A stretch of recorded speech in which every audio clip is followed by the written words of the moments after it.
The ship was already dead. It just hadn't stopped moving yet.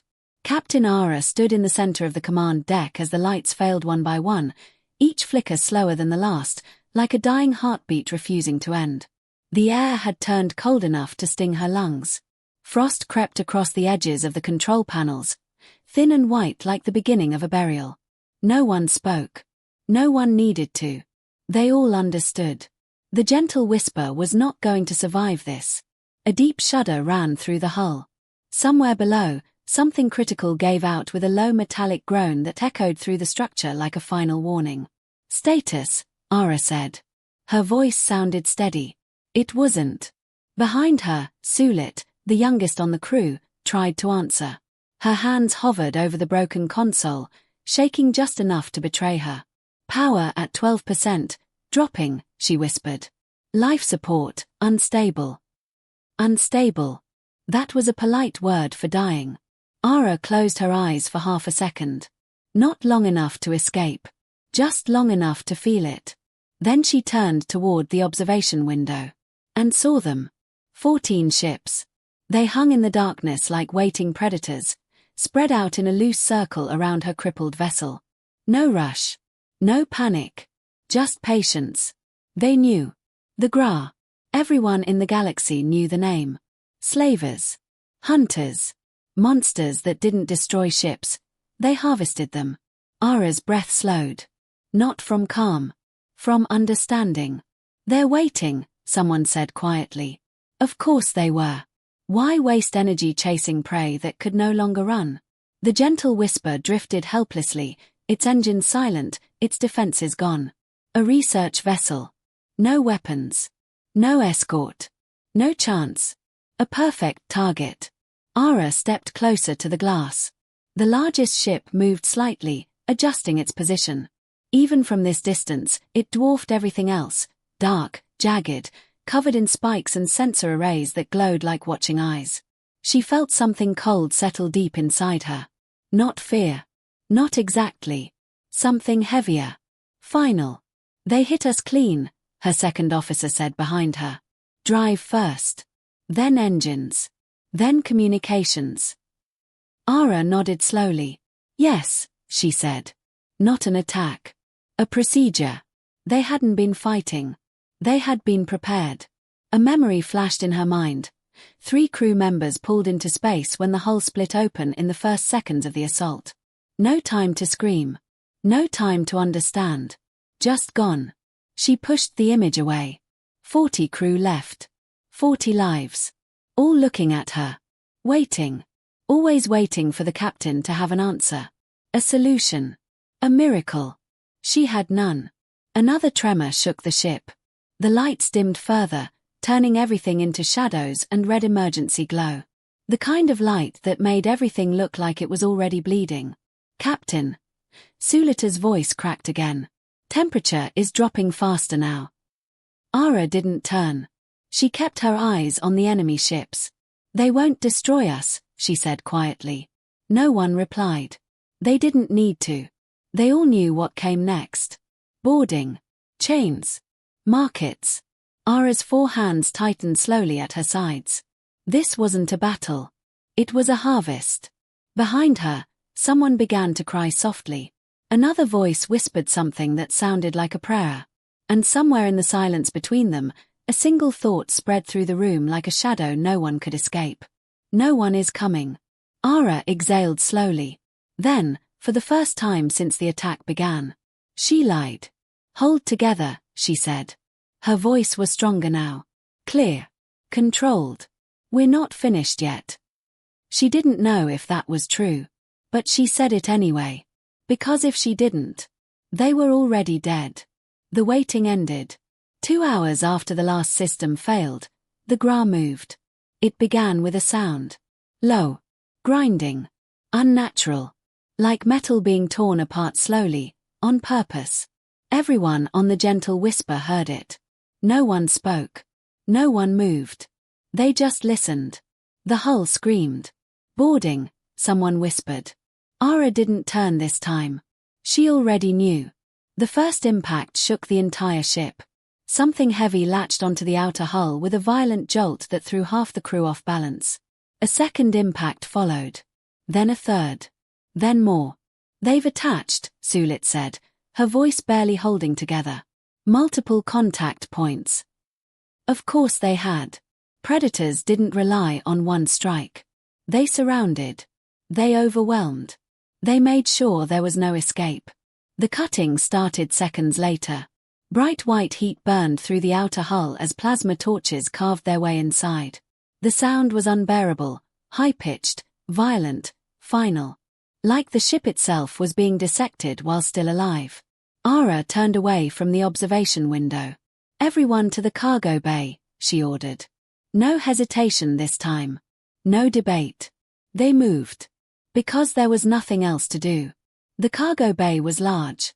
Empty. Cold. A space meant for equipment. Now filled with frightened bodies pressed close together. 37. Ara counted them without thinking. 3 gone already. Pulled into space in the first seconds of the attack. The number settled heavily in her chest. She pushed it down. Not now. The doors sealed behind them. For a moment. There was silence. Then. The wall exploded inward. Metal folded like paper as something massive forced its way through the opening. Sparks filled the air. Smoke rolled across the floor. And through it. They came. The first Gra stepped inside. It had to lower its body just to fit through the broken entrance. Its armor, natural, layered, dark, caught the red emergency light and reflected it like dried blood. 6 limbs. Thick. Heavy. Built for tearing things apart. Its eyes moved. Fast. Scanning. Calculating. Behind it, more poured in. 10. 20. Too many. The room shrank instantly. The Vailani crew backed away as one, pressing against the far wall, trying to become smaller, trying to disappear. It didn't matter. The Gra filled the space. And then, everything went quiet. Because something else entered. Slowly. Deliberately. Scatheus. The collector. He didn't rush. Didn't need to. Power like his never hurried. He stepped through the broken wall, taller than the others, darker, his armor marked with scars that looked intentional, like trophies carved into his own body. His gaze moved across the room. And stopped on Ara. Of course it did. Leaders always stood out. Even when they tried not to. "You are the captain," he said. His voice was rough. Grinding. But clear. Too clear. Ara straightened slightly. Yes. It wasn't defiance. It was all she had left. He studied her for a moment. Then made a sound that almost resembled amusement. "Good," he said. "That makes this easier." Ara felt the crew behind her shift. Fear tightening. Spreading. "What happens now?" she asked. Her voice didn't shake this time. There was no point anymore. Scatheus tilted his head slightly. "You are cargo." Simple. Clean. Final. Behind him, the Gra began to move. They spread through the crew like handlers among livestock. Hands grabbed arms. Bodies were pulled apart. Inspected. Turned. Examined. One of the crew resisted. Just a step back, just enough to matter. The Gra struck him. Fast. Precise. He hit the floor and didn't get back up. No one else resisted. Ara felt hands grab her arms. Strong. Unavoidable. She twisted slightly on instinct. The response was immediate. A heavy limb slammed into her, throwing her to the ground. The impact knocked the air from her lungs. Cold metal met her cheek as she struggled to breathe. A foot pressed against her back. Holding her there. Not crushing. Not yet. Just reminding.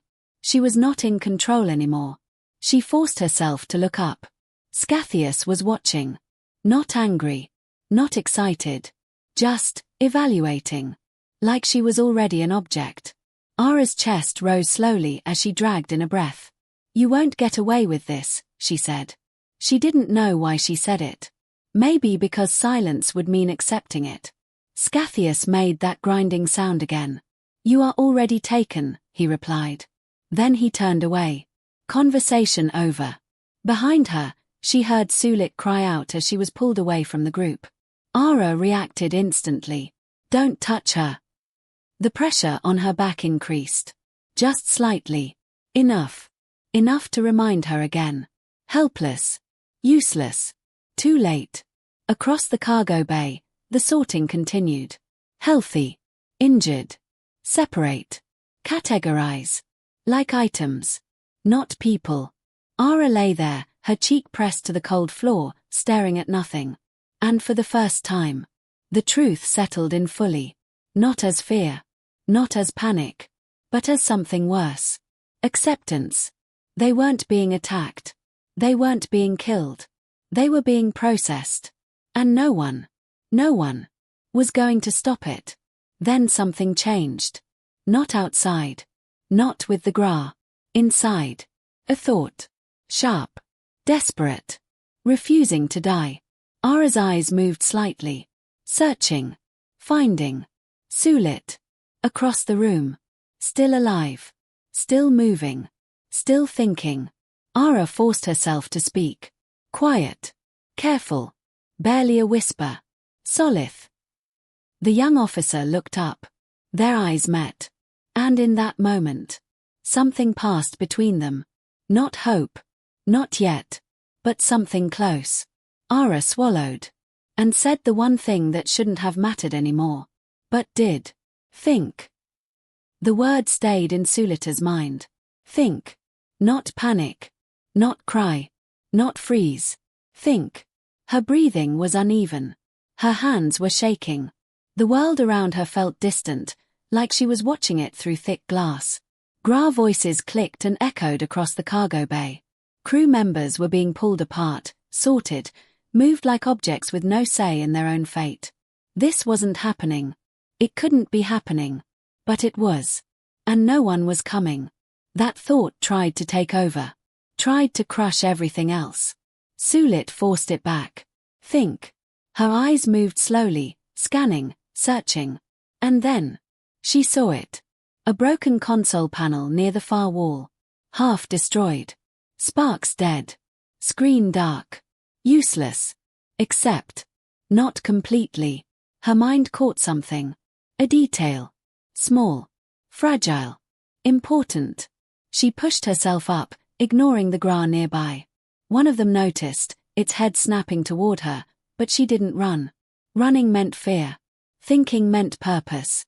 She reached the console and dropped to her knees, pulling the panel open with trembling fingers. Wires. Burned circuits. Dead systems. But deeper inside. Something intact.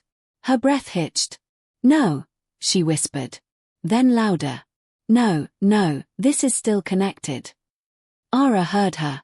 Across the chaos. Across the fear.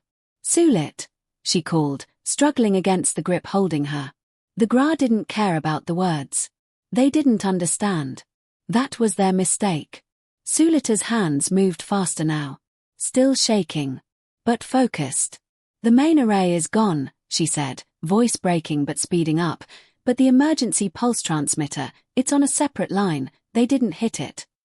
Ara's heart thudded. Hard. Fast. Dangerous. "Can it send?"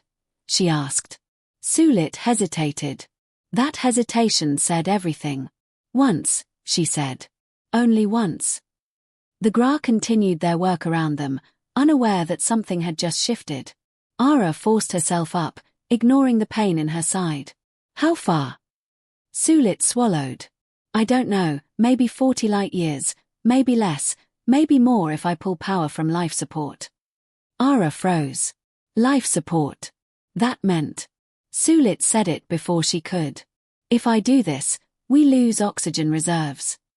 Silence. Just for a second. Just long enough for the weight of the decision to settle. Around them, the crew was still being sorted. Still being taken. Time wasn't running out. It was already gone. Ara stepped forward. Slowly. Carefully. A Gra glanced at her, then ignored her. She wasn't resisting anymore. She wasn't a threat. Not to them. She knelt beside Sulit. Looked at the exposed wiring. Then at the young officer. Sulita's eyes were wide. terrified. But clear. Captain, she whispered, if no one hears it. Ara finished the thought. They die anyway. Sulit nodded. That was the truth. Simple. Brutal. Final. Ara took a slow breath. Then another. And made the only decision left. Do it. Sulit didn't move. Not because she didn't want to. Because she needed to hear it again. Needed to be sure. Ara placed one hand on her shoulder. Firm. Steady. That's an order. That did it. Sulit nodded once. And began. Her hands moved faster now. Stripping wires. Rerouting power. Bypassing dead circuits. Every movement risky. Every connection unstable. But precise. Because this was what she knew. What she understood. Machines didn't panic. Systems didn't lie. They either worked. Or they didn't. Behind her, Ara stood. Watching. Guarding. Waiting. The Gra ignored them completely now. Why wouldn't they? The prey had already been caught. What could it possibly do? Minutes passed. Each one heavier than the last. The air grew thinner. Colder. Harder to breathe. Sulita's fingers burned from exposed wiring. She didn't stop. Couldn't stop. Not now. Almost. She whispered. Ara's eyes moved to the crew. 37. Still alive. Still waiting. They didn't know. They couldn't know. Not yet. Sulit pulled the final connection into place. The console flickered. Once. Twice. Then. A weak glow. Alive. Barely. It's ready, she said. Her voice was small again. Fragile. I can send one burst, after that, it burns out. Ara stepped forward. This has to count. Sulit nodded. There's no second chance. Ara straightened. Her body hurt. Her head rang. Her vision blurred slightly at the edges. None of it mattered. She activated the recorder. For a second. She didn't speak. What do you say? When you're already lost. Then she began. Clear. Steady. Controlled. This is Captain Ara of the Vailani research vessel, gentle whisper. Her voice filled the small space. Strong enough to carry. Even now. We have been intercepted by a Gra slaver fleet. 14 ships. We are disabled. We cannot escape. Sulita's hands hovered over the transmitter. Waiting. Listening. Ara continued. There were 43 of us. 37 remain. A pause. Small. But heavy. We are unarmed. We are not a military vessel. Her voice shifted slightly. Not weaker.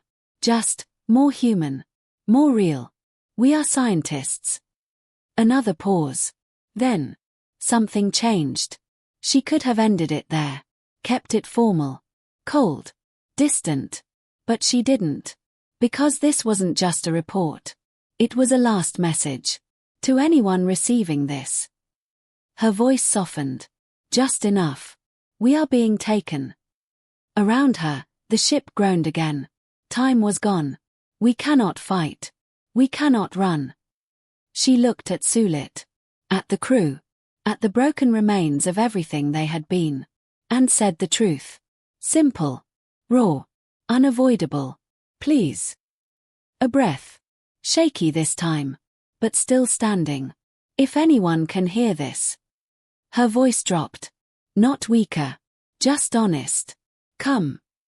Sulit hit transmit. The ship screamed. Power surged through systems never meant to carry it. Lights flared. Circuits overloaded. The transmitter burned as it forced the signal outward. A single pulse. A single chance. Racing into the void. Expanding. Spreading. Hoping. Then. Darkness. The console died. Completely. Silence returned. Heavy. Final. Sulit stared at the dead panel. It's gone, she whispered. Ara didn't respond. She was looking at nothing. Or maybe everything. Because now. There was nothing left to do. Across the cargo bay, the Gra continued. Unchanged. Unaware. unconcerned. The ship was still theirs. The crew was still cargo. Nothing had changed. Except, somewhere far beyond them, a voice was traveling through the dark. Getting weaker. Fading. Almost nothing. But not gone. Not yet. Ara closed her eyes. Just for a second. And this time, she didn't lie. Now we wait. The signal traveled. Fast. Silent. Invisible. A single pulse of desperation expanding into the endless dark. For a moment, it felt like something. Like hope. The first to receive it were the powerful. The conclave of enlightened worlds. 200 species. The center of civilization. The protectors. The signal reached one of their outer listening stations and was processed exactly as designed. Detected. Logged. Forwarded. The operator on duty didn't hesitate. Didn't question. Didn't feel. That wasn't his job. Unidentified distress signal, he said calmly. Origin. Karath Expanse. Species, Vailani. He flagged it. Marked it urgent. Sent it up the chain. And moved on. The signal reached the next level. A coordinator reviewed it. Read the message. Paused briefly at the word. Please. Then forwarded it. Then it reached the committee. A room full of officials. Screens. Data. Voices. Discussion began immediately. Unclaimed territory. No jurisdiction. High-risk engagement. Slaver presence confirmed. 14 hostile ships.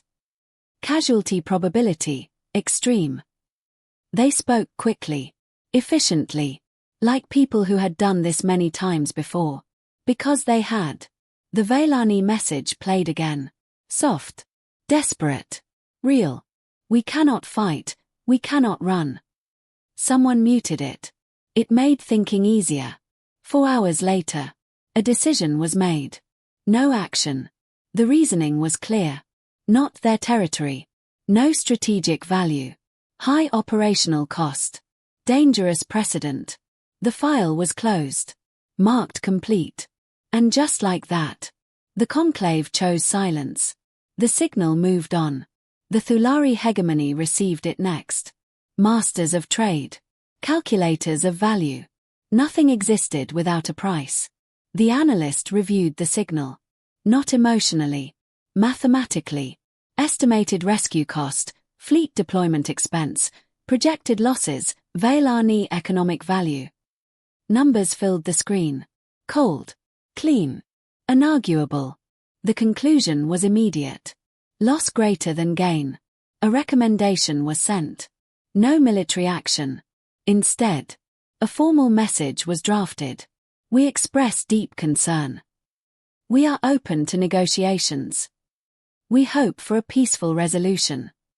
Everyone involved understood what that meant. They were not coming. The signal continued. The Rathani collective received it. They did not debate. They did not calculate. They did not care. The Vailani were not part of their hive. That was enough. The signal was deleted.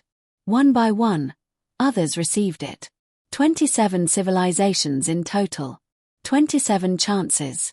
Each one different. Each one the same. Some said, not our responsibility. Others said, too dangerous.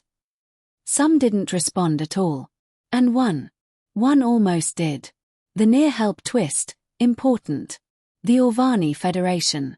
Small fleet. Decent military. Not powerful, but not weak. Their commander read the signal. Listened to Ara's voice. Didn't mute it. Didn't look away. Prepare a response unit, he ordered. For a moment. Something changed. Orders were issued. Engines warmed. Ships prepared. Hope. Almost existed. Then the message came. From above. From leadership. Clear. Immediate. Final. Stand down. The commander didn't argue. Didn't protest. Didn't fight. He just stood there. Looking at the signal one last time. Then gave the order. Cancel deployment. His crew didn't ask why. They didn't need to. They all knew. And just like that, hope died again. The signal kept traveling. Weaker now. Fading. Breaking apart. A whisper becoming less than a whisper. Most receivers ignored it completely. Background noise. Nothing important. Nothing real. But not all. At the very edge of its range, there was a station. Small. Rough. Built without elegance. Metal plates bolted together. Warning labels covering its surface in a language few could read. Outpost Echo 7. Owned by the United Earth Navy. The signal arrived weak. Distorted. Barely holding together. The system almost discarded it. Almost. Then, something flagged it. Anomaly detected. Unknown encoding. Possible distress pattern. The system hesitated. Then made a choice. Forward it. Inside the station. A human technician stared at the decoded message. Read it once. Then again. Slower. Carefully. Her hand tightened slightly on the console. She said quietly into the comm. You need to see this. And just like that, for the first time since the signal was sent, someone didn't ignore it. Petty Officer Reeves didn't speak again. She didn't need to. The silence on the line said enough. Commander Lena Vasquez read the message. Once. Then again. Slower. Every word landing heavier than the last. We cannot fight. We cannot run. She exhaled through her nose. Set the datapad down. Picked it up again. As if it might change. It didn't. Source? She asked. Karath Expanse, Reeves replied. Signal degraded but consistent. Species, Veilani. Hostiles, Gra. 14 ships. The room went still. Everyone there knew that name. Gra. 2 years ago, another signal had come through. Another ship. Another plea. The Stellan Hope. They had responded. Too late. Vasquez didn't look up. Casualty report from that incident, she said quietly. Reeves hesitated. Then answered. 216 civilians. A pause. 47 children. No one spoke. Because everyone in that room carried that number. They didn't write it down. They didn't need to. Vasquez finally looked up. Her eyes were sharp now. Focused. Different. Time to target. A tactical officer stepped forward. 18 light years. Fastest response. 36 hours minimum. Too long. Everyone knew it. By then, the Veilani would be gone. Sold. Scattered. Lost forever. Just like before. Silence pressed down on the room. Heavy. Waiting. For the decision. Vasquez leaned back slightly. Closed her eyes for 1 second. Just one. And saw it. Not the report. Not the numbers. The aftermath. Empty corridors. Children's belongings. Scratches on the walls. People trying to get out. And no one coming. Her eyes opened. Cold. Clear. Final. Get me fleet ops. Reeves blinked. Vasquez didn't raise her voice. Didn't need to. Now. Orders moved instantly. Lines opened. Channels activated. Sleep cycles broken. Because when humans decided something, they moved. Colonel James Chen arrived first. No ceremony. No delay. What do we have? He asked. Vasquez handed him the data. He read it. Once. Then nodded. No hesitation. Gra, he said. Yes. Civilians. Scientists. Another nod. That doesn't matter. No. It didn't. Enemy strength? He asked. 14 ships. Estimated 800 to 1,000 hostiles. Chen considered that. Briefly. Then shrugged. We've hit worse. That wasn't confidence. That was memory. Time window, he asked. Unknown. But short. Chen looked at her. Direct. Steady. Then we don't wait.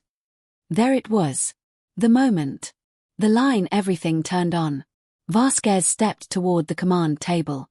Activated the sector map. The gentle whisper appeared as a small red point. Surrounded. Alone. She spoke. Not loudly. But everyone heard it. We are not doing this again. No explanation needed. No debate required. She turned to the room. To everyone here, listen carefully. Every eye locked on her. Every movement stopped. This is not a request for authorization. A pause. Small. Heavy. This is execution. A breath. Then. The line. The one that would spread later. The one that would define everything. Someone called for help. She looked at the map. At the red dot. Then back at her people. We answer. That was it. No speech. No justification. No politics. Orders exploded into motion. Battle group, activate. Achilles, prepare for launch. Wolfpack destroyers, combat readiness. Silent reckoning, stealth deployment. Mercy's hand, medical prep. The station came alive. Not chaotic. Not rushed. Precise. Efficient. Like a machine that had done this before. Because it had. Technicians ran. Marines geared up. Pilots moved. Systems powered. Weapons armed. Chen turned toward the drop bay. Hell divers, he said into the comm. Gear up. A voice answered immediately. Calm. Ready. Already moving, sir. No hesitation. No fear. No questions. Because to them, this wasn't new. It was a promise. Across the station, someone quietly pulled up the old report. Stellan Hope. Scrolled past the numbers. Stopped at the names. Closed it. Not again. Back in command. Reeves looked at Vasquez. We don't have clearance from Central Command. Vasquez didn't even look at her. Standing Order 71. Reeves froze. Then nodded slowly. Yes, Everyone in the room knew what that meant. Standing Order 71. Official title. Authorization for immediate action against Slava threats. Unofficial name. The Promise. The Promise meant one thing. No delays. No committees. No permission needed. If someone was taken, you went. Even if it cost you everything. The engines of the Achilles ignited first. A deep, powerful hum that vibrated through the station as the massive cruiser pulled away from its dock. Behind it, the Wolfpack destroyers. Fast. Sharp. Hungry. The silent reckoning slipped away silently. Already disappearing. Already hunting. The Mercy's hand followed last. White. Unarmed. Waiting. Inside the drop bay. 200 Marines stood ready. Armor sealed. Weapons locked. No speeches. No shouting. Just quiet preparation. Sergeant Kofi Asante checked his rifle.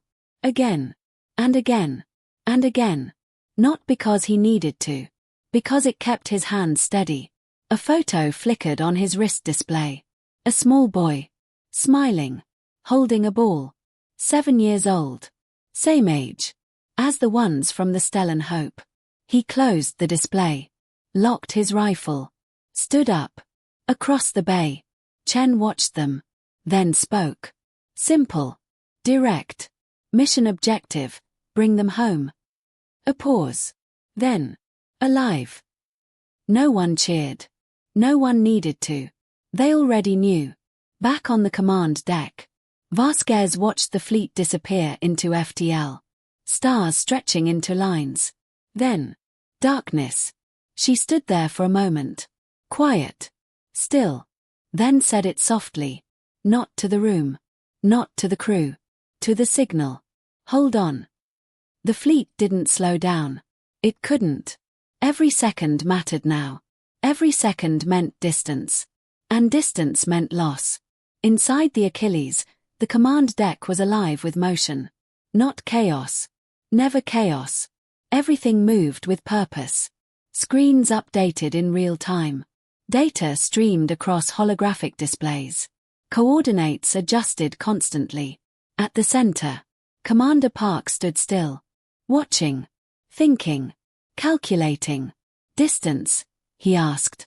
16 light years and closing, Okafor replied. ETA, 34 hours.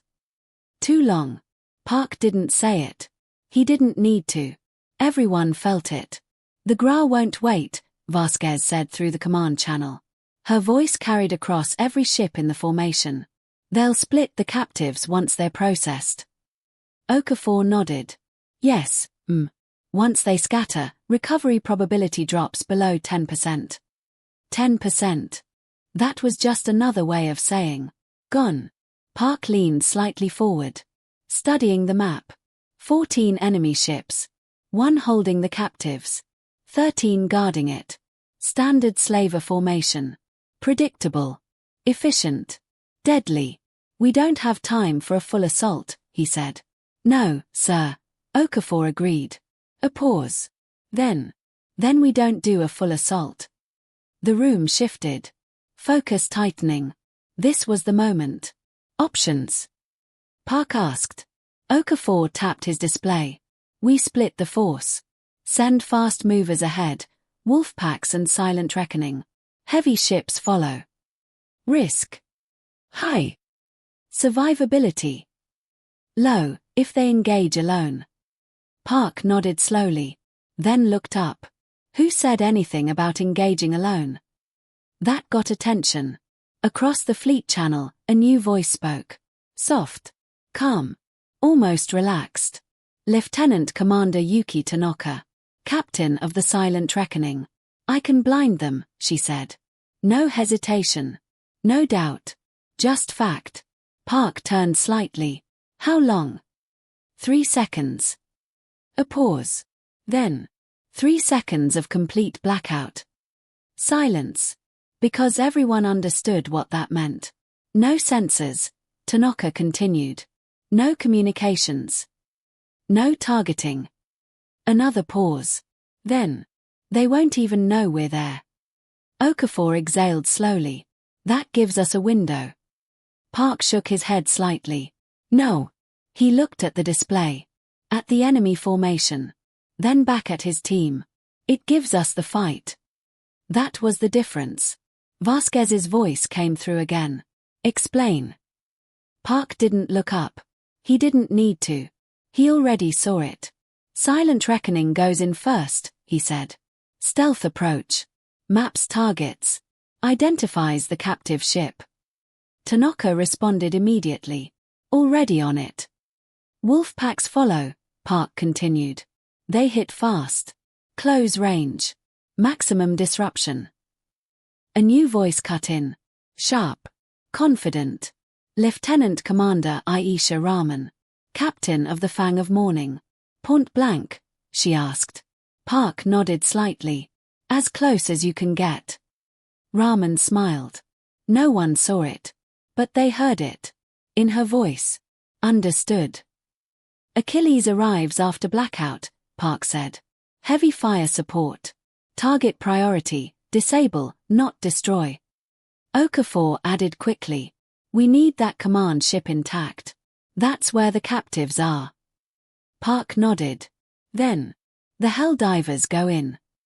That word moved through the channel like a shockwave. Not fear. Respect. Colonel Chen's voice came through. Calm. Ready. How many? Park didn't hesitate. All of them. A brief pause. Then. Chen almost laughed. Good. The plan locks in. Tanaka. I'll collapse their network first. Then sensors. 3-second window. Rahman. We hit during confusion. Break formation before they understand what's happening. Park. I'll finish it. Keep pressure on. No regrouping. Chen. We board before they recover. Vasquez. And the captives. Chen answered that one. Simple. Direct. We bring them home. The risk, new twist. Okafor spoke carefully.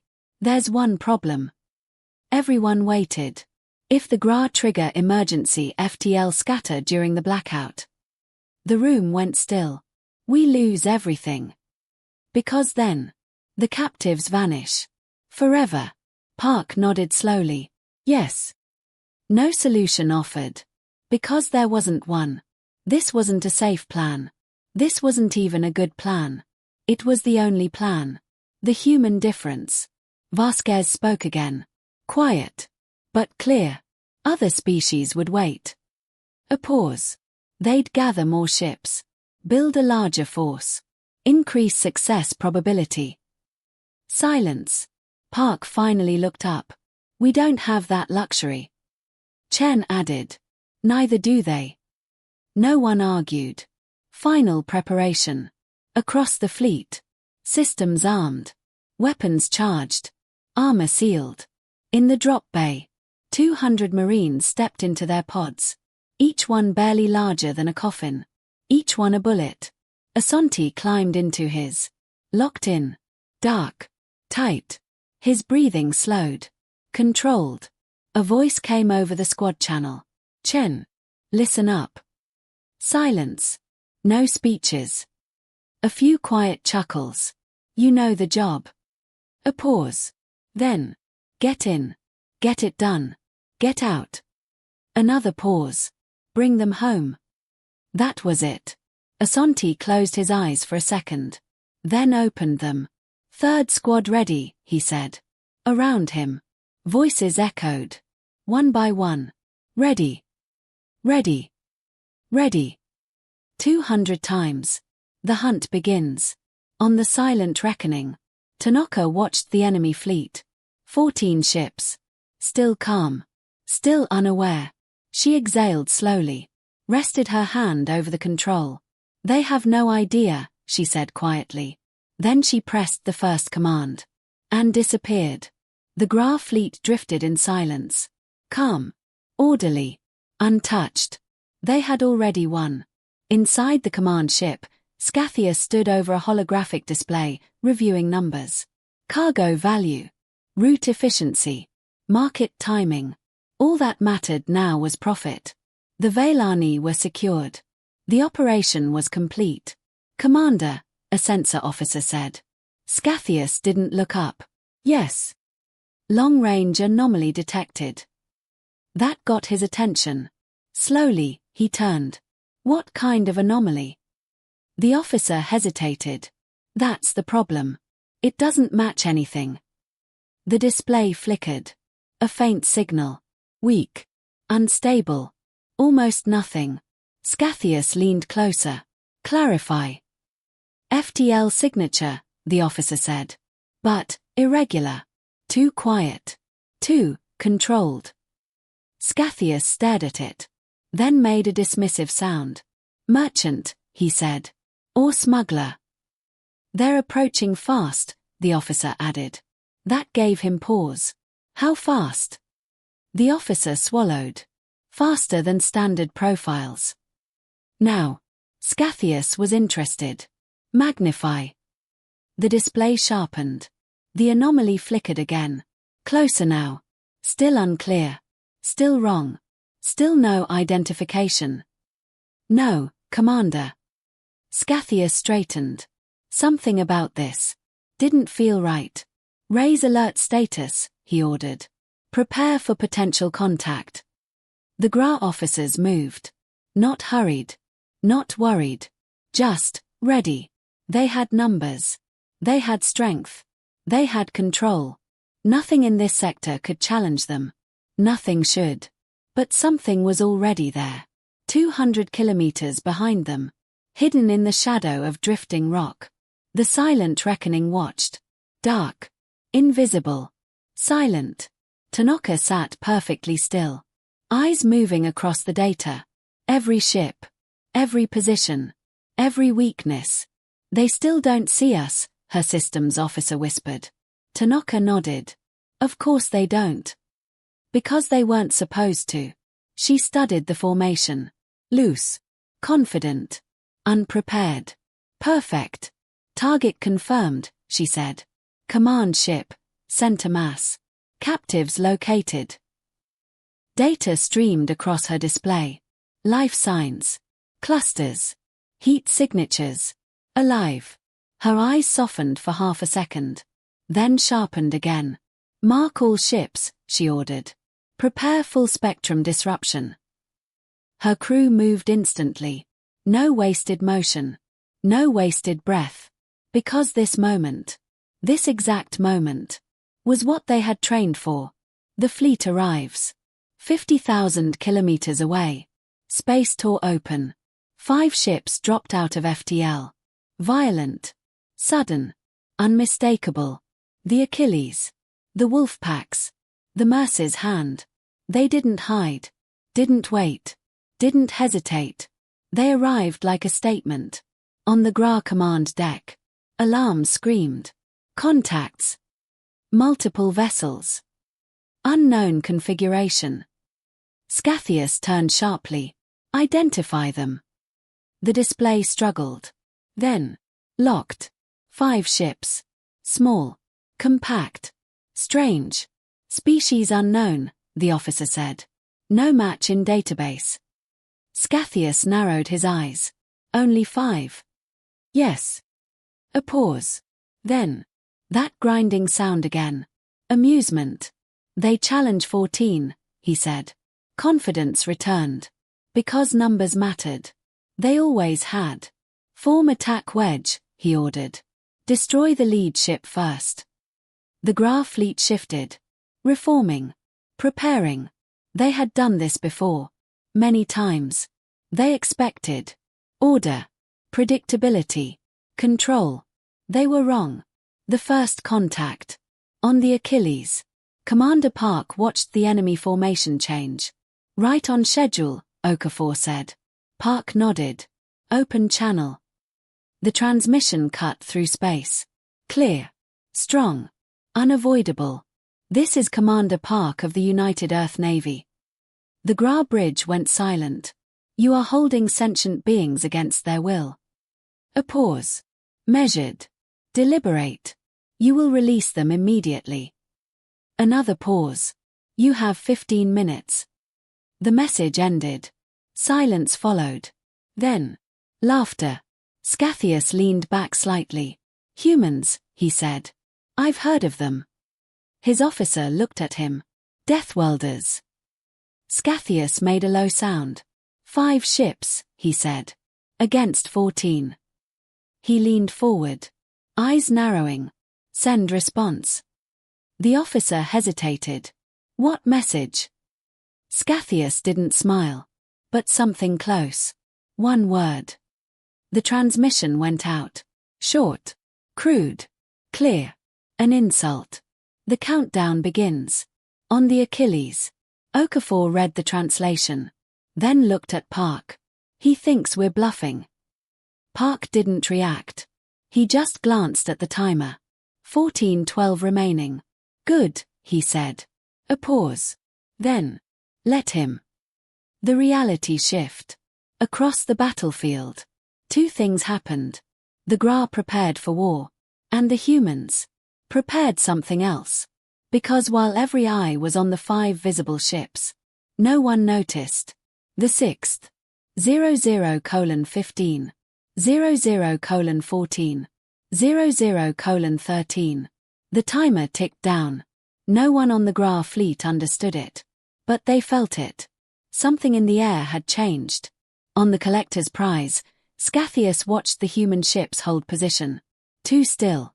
Too calm. "Why aren't they moving?" one officer asked. Scathieus didn't answer. Because now. Even he felt it. On the Achilles, Commander Park didn't blink. Didn't shift. Didn't speak. He just watched the numbers fall. 00:05. 00:04. 00:03. Across the void. Hidden. Silent. Waiting. Tanaka rested her finger on the trigger. "Now," she said. The blackout. Reality broke. Every GRA system died at once. Not failed. Not damaged. Gone. Screens went black. Comms cut out. Targeting vanished. Sensors flooded. Then nothing. Absolute silence. "Report." Scathieus roared. No response. "Report." Nothing. The bridge fell into chaos. Officers shouting. Systems rebooting. Controls unresponsive. They couldn't see. Couldn't hear. Couldn't think. 14 warships. Reduced to blind metal in the dark. The first strike. On the Achilles. Park spoke one word. Fire. The main guns answered. A beam of concentrated force tore across space. And hit the lead Gra ship. Its shields held. For a moment. Then shattered. The second shot punched through the hull. And ignited everything inside. The ship exploded. Gone. Before anyone even understood the fight had started. The wolves arrive. They didn't wait. They didn't hold formation. They didn't follow rules. The wolf packs charged.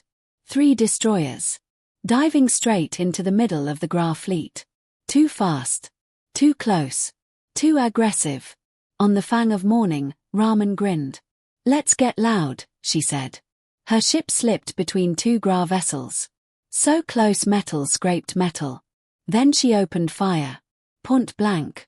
Not kilometers. Meters. Her cannons ripped into weak points. Exposed joints. Sensor clusters. Weapon mounts. Precision. Violence. Speed. The Gra fired back. Blind. Shots missed. Collided. Struck their own ships. They couldn't coordinate. Couldn't aim. Couldn't think. Because the war they trained for wasn't this. This was a hunt. The Iron Promise slammed through another ship's flank, unloading everything it had. Before vanishing into the chaos, the Razor's edge cut across the formation, targeting engines, disabling escape. Every movement fast, sharp, unpredictable. No lines, no formations, no patterns. The Gra tried to recover, tried to regroup, but they couldn't, because every time they moved, humans were already there. The collapse. 3 minutes. 3 minutes was all it took. 7 Gra ships. Destroyed. All broken beyond function. The rest. Panicked. They turned. Ran. Scattered. Because now. They understood. This wasn't a fight. They weren't predators anymore. They were prey. The realization, enemy POV twist. On the collector's prize. Scathieus finally saw it. Not on screens. Not on sensors. Through the viewport. Human ships. Moving through his fleet. Like they belonged there. Untouched. Unstoppable. His mandibles clicked slowly. They're not fighting us, he said. No one answered. Because they already knew. They're dismantling us. The last move. Energy surged through the collector's prize. FTL drive charging, an officer shouted. Escape. Scatter. Survive. It was the only move left. On the silent reckoning. Tanaka saw it instantly. No, she said softly. She adjusted one setting. One angle. One shot. And fired. A focused EMP lance struck the command ship's drive. The energy spike. Died. Just like that. The ship went dark. Dead in space. Trapped. The silence after. The battlefield slowed. Debris drifted. Fire burned in silent bursts. Broken ship spun without control. 7 destroyed. 7 fled. 1 remained. The collector's prize. And inside. 37 lives. Waiting. On the Achilles. Park opened the channel. Colonel Chen, he said. A pause. Then. Target secured. The order. In the drop bay. Chen didn't hesitate. Hell divers. A breath. Then. Launch. The pods hit like falling metal rain. 200 streaks of fire slammed into the hull of the collector's prize. Each one a single human, moving too fast to stop, too precise to miss. The impact was violent. Final. Unavoidable. Inside his pod, Sergeant Kofi Asante felt the world compress. Then explode. The tip punched through the outer hull. Slowed. Then drove into the inner layer with a brutal jolt that rattled his bones even through armor. For a split second. Everything stopped. Then training took over. Go. The pod split open. Heat. Smoke. Darkness. Asante stepped out. Rifle up. Breathing steady. His visor painted the world in green and grey. Shapes. Heat. Movement. Enemy ship. Unknown layout. Hostile environment. Third squad, sound off, he said. Diaz, green. Okonkwo, green. Liu, green. Move. They moved. The monsters arrive. The Gra never saw them coming. Not properly. Not clearly. What they saw, for a fraction of a second, was wrong. Shapes in the dark. Tall. Armored. Silent. Not prey. Not familiar. Something else. The first Gra turned the corner. Weapon raised. Mandibles clicking. It froze. Because what stood in front of it didn't belong. Black armor. No face. No sound. Just presence. Asante fired. 2 rounds. Center mass. The armor cracked. The body staggered. A third shot. Head. Down. No pause. No reaction. They stepped over it. And kept moving. Behind them. More pods hit. More Marines entered. And the ship changed. Not slowly. Not gradually. Instantly. Because now, it wasn't a ship anymore. It was a battlefield. The hunt inside. The Gra fought. They were warriors. Strong. Brutal. Relentless. But they were blind. Disconnected. Alone. The humans weren't. Every Marine. Linked. Every movement. Shared. Every threat. Tracked. 2 hostiles ahead. Left corridor clear. Heat signatures below. They moved like one mind. A Gra charged. Full speed. Crashing into a Marine. The impact dented armor. The Marine didn't fall. He stepped back. Fired. Once. Twice. 3 times. The Gra dropped. The Marine kept moving. No anger. No hesitation. Just progress.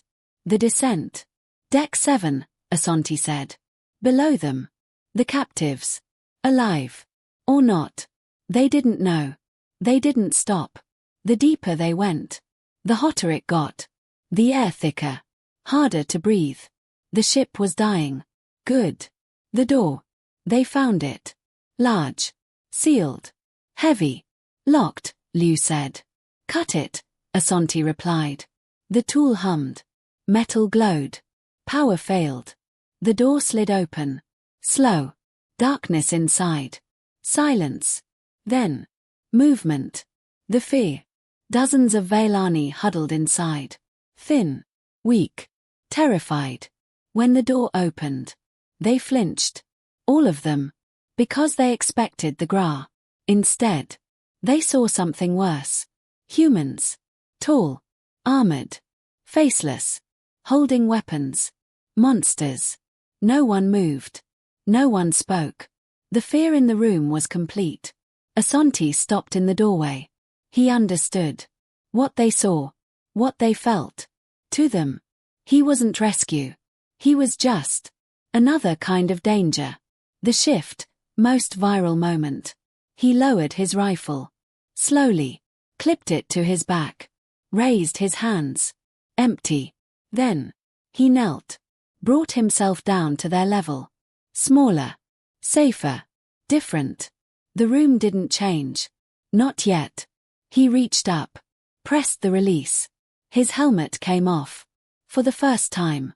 They saw his face. Human. Tired. Calm. Real. He looked across the room. Found Ara. Broken. Bruised. Still standing. Their eyes met. And something shifted. Not fully. Not completely. But enough. He spoke. Carefully. Slowly. My name is Kofi. A pause. I am a soldier. Another pause. Then. The line. You called. A breath. We came. Silence. Then. A sound. Small. Shaking. Ara. A single sob broke free. And with it. Everything else. The room collapsed into emotion. Fear turning into relief. Shock into release. They cried. Not quietly. Not carefully. But fully. Because for the first time, they were no longer cargo. They were people again. The promise fulfilled. Asante didn't move. Didn't rush them. Didn't interrupt. He just stayed there. Present. Real. Safe. After a moment, Ara spoke. Barely. How? Her voice broke. How are you here? Asante smiled. Soft. Simple. Because you asked. That was it. No speech. No explanation. Just truth. He stood. Offered his hand. Can you walk? Ara looked at it. Then took it. Carefully. And stood. Behind him. His squad formed up. Protecting. Guiding. Not hunting anymore. Helping. Let's go, he said. And they did. The battle was over. But the silence that followed was louder than anything that came before. The collector's prize drifted in the dark. Broken. Powerless. Empty of control. Around it. Wreckage. 7 Gra ships reduced to scattered debris. Fragments spinning slowly through space like the remains of a decision made too late. And in the middle of it all, 5 human ships. Still. Watching. Waiting. The cost. In the drop bay of the Achilles, the surviving Marines returned. Armor scratched. Burned. Marked. But intact. They moved quietly. No celebration. No victory. Because 3 of them didn't come back. 3 empty spaces. 3 names. No one said them out loud. They didn't need to. Asante sat down slowly. Removed his helmet. Placed it beside him. His hands rested on his knees. Still. Heavy. Then. He pulled out his device. A photo appeared. A small boy. Smiling. Holding a ball. Asante stared at it. For a long time. Then closed it. And stood up. There was still work to do. The saved. On the Mercy's hand. Light replaced darkness. Warmth replaced cold. The Veilani stepped into it slowly. Carefully. As if it might disappear. Human medics met them one by one. Soft voices. Gentle hands. No rush. No force. May I? One medic asked before treating a wound. Consent. Something the Gra never gave. Ara stood in the medical bay. Watching. Trying to understand. The same species that had torn through a warship like a storm. Now moved like this. Careful. Patient. Kind. It didn't make sense. And yet. It did. The question. Days later. Commander Vasquez came to see her. No guards. No ceremony. Just a chair pulled beside a bed. For a moment. They just looked at each other. 2 leaders. From 2 different worlds. Ara spoke first. Why? Vasquez tilted her head slightly. You sent a signal, she said. Ara shook her head. No, we sent it to everyone. Her voice tightened slightly. 27 civilizations received it. A pause. None came. Her eyes held steady. You had no reason to. Silence filled the space. Then, Vasquez leaned back slightly. And answered. 2 years ago, she said quietly, a ship called the Stellan Hope was taken. Ara didn't move. 216 people, Vasquez continued. Gone. A pause. 47 of them were children. The words settled slowly. Heavy. Unavoidable. We got there late, she said. Ara saw it then. Not just a commander. A weight. A promise. We couldn't fix that, Vasquez said. A long silence followed. Then. So we made a decision. She looked directly at Ara. Next time. A breath. We don't arrive late.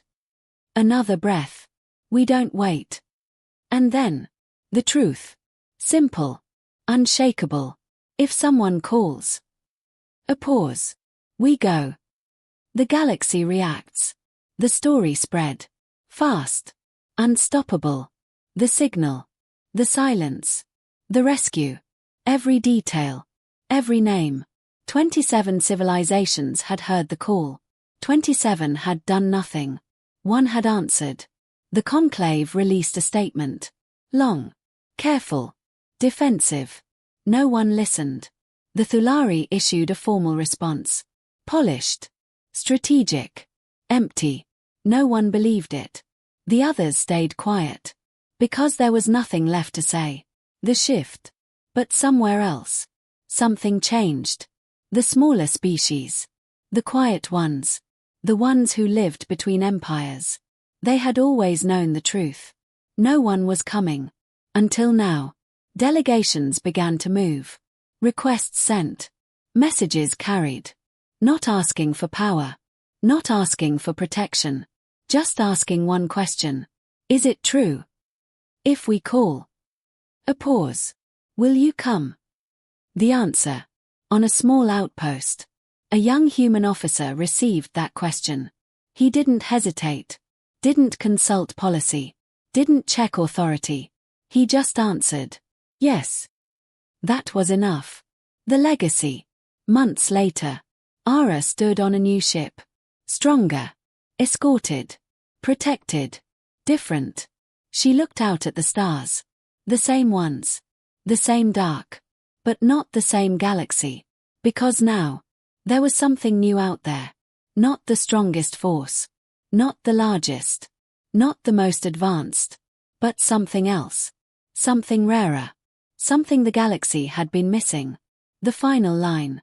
Far away. At listening posts on the edge of human space. Signals moved through the dark. Weak. Fading. Desperate. And the receivers stayed on. Always. Waiting. Because sooner or later. Someone would call again. And when they did. The answer would be the same. We hear you. We are coming.